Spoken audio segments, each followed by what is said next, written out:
Hey there, change agents. I want to talk to you about a very interesting innovation that's come up in the last few years that I like to call the collaborative psyche. One of the things I learned how to do in consulting is train organizations in how to shift away from hierarchy into what are called collaborative systems using organizational techniques like the collaborative operating system or holacracy, which I'm trained in and use as a consultant with my organizational clients. Well, it's interesting that these same things have internal applications inside of your psyche. So let me talk to you a little bit about how the psyche normally operates so you can see what I mean. The way people mostly function when they're making a decision is that there's a bunch of parts of them that are in favor of plan A and another bunch of parts that are in favor of plan B. And these parts get together and they sort of have conflict, and it doesn't necessarily look very pretty. It could be pretty ugly. And if the A faction manages to garner enough power and enough parts on its side that can overpower the B faction, that's what we call a decision.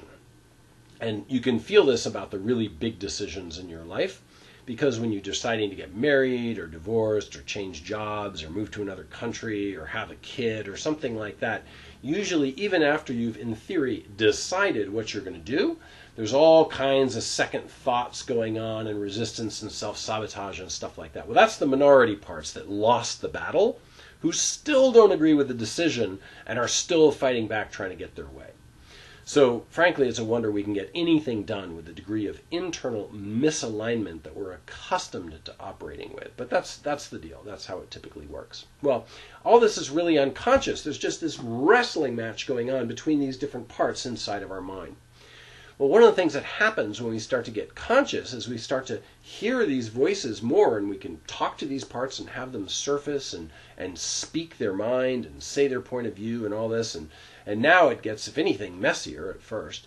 Now, if you subscribe to things like voice dialogue or the teachings of lucid living, what they would tell you is that we want to empower the healthy parts of the psyche and allow ourselves to choose which parts we're putting in control at any given time, so that the part that's actually driving and making decisions and speaking and stuff like that is the one that's most capable and most suited to the specific situation. Now, that's a big improvement. But interestingly, it's still a form of hierarchy, where we're now consciously deciding which parts are going to be in charge and overpowering which other parts, as opposed to unconsciously deciding which parts are going to be in charge and overpower which other parts.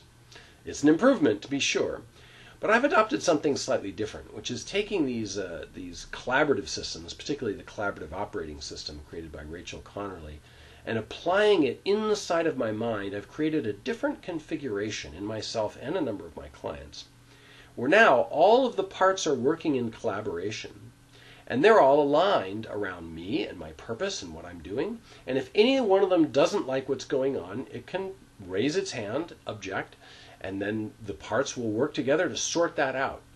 So the natural state of affairs for me is one of being internally aligned all the time, and of not having any parts trying to override any other parts.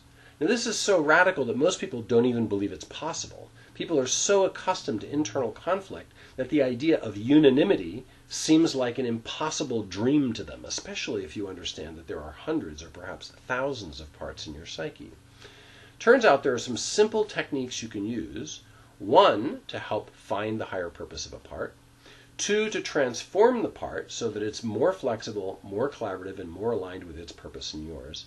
And three, there are even techniques you can use to transform and align hundreds of parts at once. That's right, transform and align hundreds of parts at once, instead of trying to deal with the parts one at a time, year after year after year, more and more and more, one, which is how I did it. I discovered the technique for aligning hundreds after I'd already aligned my parts one at a time.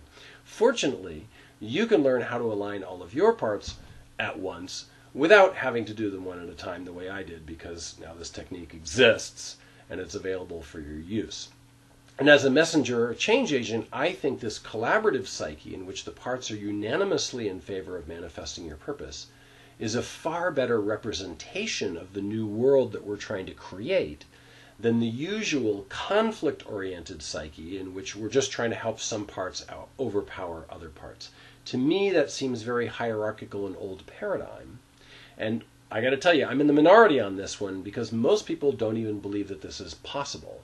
But I'm telling you that it is, and it's extremely cool to have such a quiet space inside your mind. I mean, I have not meditated nearly enough to warrant the amount of internal peace that I experience on a daily basis. It's specifically because of the parts work that I've done that I have this internal experience. Anyway, if this is interesting to you and it's something you'd like to learn how to do, I invite you to join me in the Inner Harmony process coming up soon. The Inner Harmony process, where we'll learn how to align a single part and also how to align many, many, many parts at once. And that will put you in a much better footing to go help create heaven on earth. Good. Hope to see you there.